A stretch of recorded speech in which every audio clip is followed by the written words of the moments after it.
চাব গ'লে মানে কি আছে যে পৃথিৱীত মানে কেইবাটাও যুদ্ধ চলিয়ে আছে, কেইবাখনো যুদ্ধ চলিয়ে আছে। সেয়া লাগিলে ইজৰাইল পালেষ্টাইনৰ যুদ্ধ হওক বা ইউক্ৰাইন ৰাছিয়াৰ যুদ্ধ হওক, এই যুদ্ধবিলাক আমি শুনিছোঁ বা এই যুদ্ধবিলাক জনপ্ৰিয় নিচিনা, মানে সকলোৱে জানে, জনপ্ৰিয় বুলি নহয় আৰু মানে যে জানে আৰু মানুহে চিনি পায় আৰু।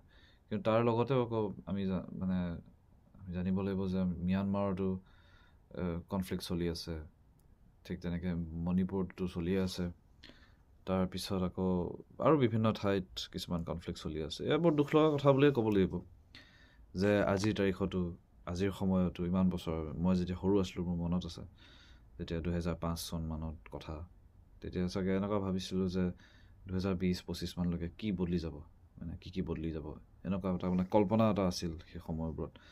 কিন্তু আজি আকৌ মানে দেখোঁ যে এটা মানে কি বুলি কওঁ, মানে একেবাৰে মানে এটা বেলেগ ধৰণৰ মানে যিটো মানে আজিও যদি আমি যুদ্ধৰ নিচিনা যিটো মানে এটা ইমান মানে ভয়ংকৰ এটা বস্তু, সেইটোৰ লগত আজিও আমি এখন সভ্য সমাজ হিচাপে আমি যুঁজি যাবলগীয়া, আমি সভ্য হ'লোঁ জানো আমি?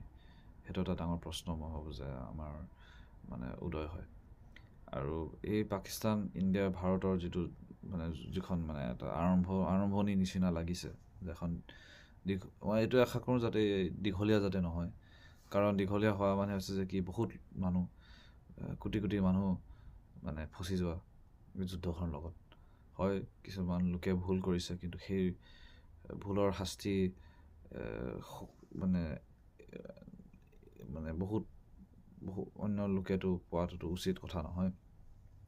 আৰু মই এইটো আশা কৰোঁ যাতে দুয়োখন দেশৰ চৰকাৰ, যিটো মানে কেন্দ্ৰীয় চৰকাৰ দুয়োখন দেশতে যি আছে, তেওঁলোকে যাতে মানে একলগ হয়, যাতে এই বস্তুৰ বিষয়ে চৰ্চা কৰক, সঁচা অৰ্থত মানে এটা মানৱীয়তাৰ খাতিৰত যাতে কিছুমান তেওঁলোকে পদক্ষেপ গ্ৰহণ কৰে, মই সেই বুলিয়ে মানে আশা কৰিম।